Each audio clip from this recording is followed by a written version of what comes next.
ஓனர்கிட்ட பணம் கொடுக்கும்போது கூட நான் இருந்தேனா? மேடம், ஓனரை நீங்கள் பார்க்க வந்ததுன்னு தெரியாது, அவர்கிட்ட பணம் கொடுத்தது எனக்கு தெரியாது. கனவுன்னு எதாவது கண்டிங்களா மேடம்? கனவா? இந்த மாசம் 10ஆம் தேதி செவ்வாய்க்கிழமை காலையில 10 மணிக்கு நான் ஓனரை பார்க்க வந்தேன். அப்போ நீ அவர் கூட தானே இருந்த? என்னோட பேக்கை திறந்து பணம் நல்ல நோட்டா கள்ள நோட்டான்னு செக் பண்ணியே. அப்போ ஓனர் கூட மகா கொண்டு வந்த பணத்தை செக் பண்றியான்னு உன்னை திட்டினார்ல. என்கிட்ட பணத்தை வாங்கிட்டு அவர் உடனே மலேசியா கிளம்பினாரு. ஃப்ளைட்டுக்கு நேரமாச்சுன்னு சொன்னாருல்ல. அன்னைக்கு நீயும் அங்க பக்கத்துல தானே இருந்த, இப்ப இல்லங்கிற. மேடம், இப்ப உங்களுக்கு என்ன பிரச்சனைனே தெரியல மேடம்.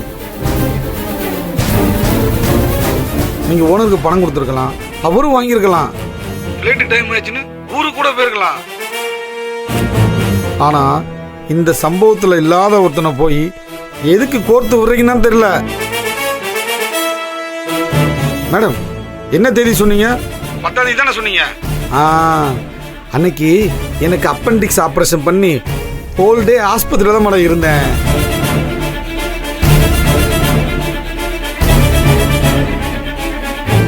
ரகு, கொஞ்சம் கூட மனசாட்சியே இல்லாம எதுக்காக இப்படி பொய் சொல்ற?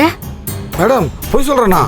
நான் எதுக்கு மேடம் பொய் சொல்லணும்? நான் ஆஸ்பத்திரியில இருந்த ரிப்போர்ட்டை வேணா உங்களுக்கு நான் சென்ட் பண்றேன். நீயும் அஸ்வினோட கூட்டாளி தானே, இப்படிதான் நீ பேசுவ. உன்னை பத்தி தெரிஞ்சும் உனக்கு போய் நான் கால் பண்ண பாரு, என்ன சொல்லணும்? மேடம், நான் உங்களுக்கு ஒரு மெசேஜ் அனுப்பியிருக்கேன், அதை ஓபன் பண்ணி பாருங்க, அப்ப புரியும்.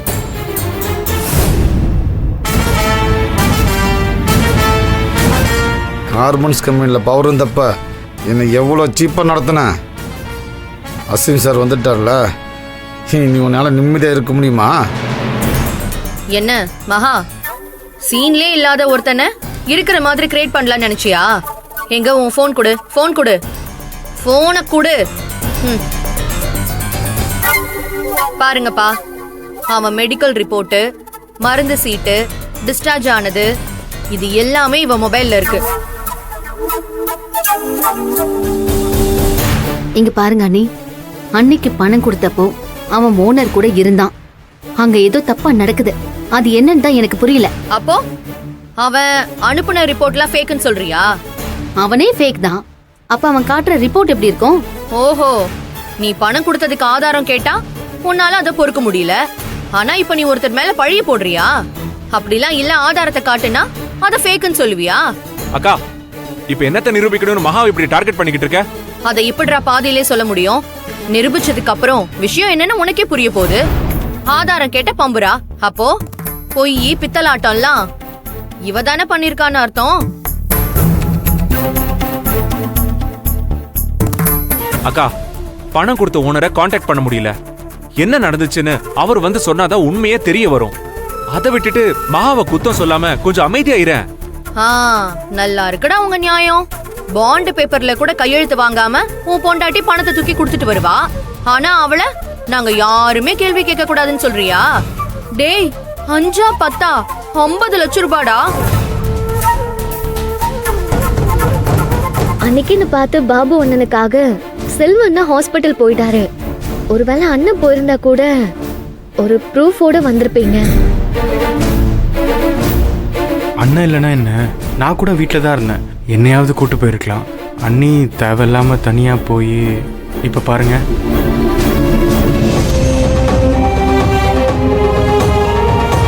அண்ணி, அப்பா அம்மாவையாச்சும் கூட கூட்டிட்டு போயிருக்கலாம்ல. எப்பவுமே அலர்ட்டா இருப்பீங்களே, எப்படி மிஸ் பண்ணீங்க? எப்பவும் நீங்க தான் எனக்கு இன்ஸ்பிரேஷனா இருந்திருக்கீங்க. ஆனா இந்த விஷயத்துல எவ்வளவு பெரிய தப்பு பண்ணிருக்கீங்க தெரியுமா? என்ன திவ்யாமா இப்படி பேசுற நீ? மகா எவ்வளோ பெரிய புத்திசாலி. ஒரு கம்பெனியையே திறமையா நடத்த தெரிஞ்சவங்களுக்கு ஒரு பாண்ட் பேப்பர்ல கையெழுத்து வாங்க தெரியாதா என்ன? அவளை போய் ஆளுக்கு குறை சொல்றீங்களே. அக்கா, இவ்வளவு நேரம் நீனும் சேர்ந்து தானே அண்ணியை குத்த சொல்லிட்டு இருந்த. இப்ப என்ன சேம் சைட் கோல் போடுற? டேய் கதிரு, ஒருத்தங்க புத்திசாலியா இருக்கலாம், ஆனா அப்படியே ரொம்ப அதி புத்திசாலியா இருக்க கூடாது. என்னக்கா சொல்ற? ஆமா, பணத்தை ஓனர் கிட்ட கொடுத்திருந்தாதான பாண்ட் பேப்பர்ல கேட்டு கையெழுத்து வாங்கிட்டு வந்திருக்க முடியும். மகா ஓனர் கிட்ட பணத்தை கொடுக்கவே இல்லைன்னு சொல்றேன். அக்கா, இங்க ஏற்கனவே பத்தி எரிஞ்சுக்கிட்டு இருக்கு. அடுத்து என்ன பண்றதுன்னு தெரியாம முழிச்சுக்கிட்டு இருக்கோம். இப்ப எதுக்கு தேவையில்லாம நீ பேசிக்கிட்டு இருக்க? உன் பொண்டாட்டிய நீ நம்பு, ஆனா அவ சொல்ற எல்லாத்தையும் நான் நம்பணும்னு எனக்கு எந்த அவசியமும் இல்ல. இப்ப நீ என்ன சொல்ல வர? அதான் சொல்லிட்டேன்ல, அவ பணத்தை ஓனர் கிட்டயே கொடுக்கல. ஓனர் கிட்ட கொடுக்கலன்னா அப்ப எங்க கொடுத்திருக்கான்னு சொல்ற? அத சொல்றதுக்கு தான் 1000 குறுக்கு கேள்வி வருது. கோகிலாவை கல்யாணம் பண்ணிக்கணும்னு 30 லட்சம் பணம் வேணும்னு அரவிந்த் கேட்டான்ல, அவனுக்கு தான் பணம் கொடுக்க முடியாதுன்னு சொல்லி அப்பவே விரட்டி அடிச்சாச்சுல. எப்பா என்ன கொஞ்சம் முழுசா பேச விடுறியா? சரி, அப்புறம் எப்படி கல்யாணம் ஃபிக்ஸ் ஆச்சான்? என்ன கேள்வி? பணம் வேண்டான்னு சொல்லி மறுபடியும் அரவிந்த் வந்தான். அப்போ மகா முடியாதுன்னு சொன்னான். அதுக்கப்புறம் கோகிலா சூசைட் பண்ணிக்க போனா. அதனால மகா சம்மதம் சொல்லி கல்யாணம் ஃபிக்ஸ் ஆச்சு. அதெல்லாம் இவ நமக்கு சொன்ன காரணம். தங்கச்சி சூசைட் பண்ணிக்க போறா, வேற வழி இல்லாம 30 லட்சத்தை கொடுத்து அரவிந்த சமாதானப்படுத்தி கல்யாணத்தை ஃபிக்ஸ் பண்ணி இருந்திருப்பா. மிச்சம் 20 லட்சத்தை எந்த இடத்துல பதுக்கி வச்சிருக்காளோ அது யாருக்கு தெரியும்? போது நிறுத்துக்கா. ஒருத்தர் மேல பழி போடுறதுக்கு ஒரு அளவு வேணாம். அந்த அரவிந்த போலீஸ்ல சிக்க வச்சதே மகாதான். அது உனக்கு தெரியும்ல. அது கடைசியா நடந்த சம்பவம். முதல்ல பணத்தை கொடுத்திருப்பா, அப்புறம் அவன் கெட்டவன்னு தெரிஞ்சதுக்கு அப்புறம் அவனை போலீஸ்ல புடிச்சு கொடுத்திருக்கா. ஒரு அக்யூஸ்ட் கிட்ட போன பணம் எப்படி திரும்ப வரும்? அதான் சொல்றேன், மிச்சம் 20 லட்சத்தை எங்க வச்சிருக்கான்னு கேட்டு வாங்கு. VRS வாங்கினதுக்கு அதாவது மிஞ்சிச்சேன்னு சந்தோஷப்படலாம். அக்கா, தயவு செஞ்சு இந்த பண விஷயத்தை பத்தி நீ எதுவும் பேசாத. நடந்த எல்லாத்துக்கும் சாட்சியா நான் இருக்கேன். நீ அளந்து விடுறத கேட்கணும்னு எங்களுக்கு எந்த அவசியமும் இல்ல. புரிஞ்சுதா? நான் சொல்றதெல்லாம் நீ எப்படிடா நம்புவ? கல்யாணத்துக்கு முன்னாடியே நீ பொண்டாட்டி தாசன். 50 லட்சம் பணம் போனாலும் அதை பத்தி உனக்கு எந்த கவலையும் இல்ல. ஆனா பொண்டாட்டிய மட்டும் அப்படியே விட்டு கொடுக்காம பேசுவ. நீ கேட்கலங்கிறதுக்காக சொல்ல வேண்டியதை நான் எப்படி சொல்லாம இருக்க முடியும்?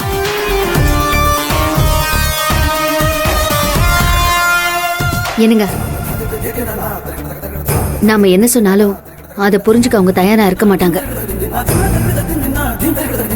இவங்க கிட்ட பேசி எந்த பிரயோஜனமும் இல்ல. அவங்க என்ன வேணாலும் பேசட்டும். நீங்க கொஞ்ச நேரம் அமைதியா இருங்க. அடடடடடடா, வா, எவ்வளோ நல்லவன் நீ.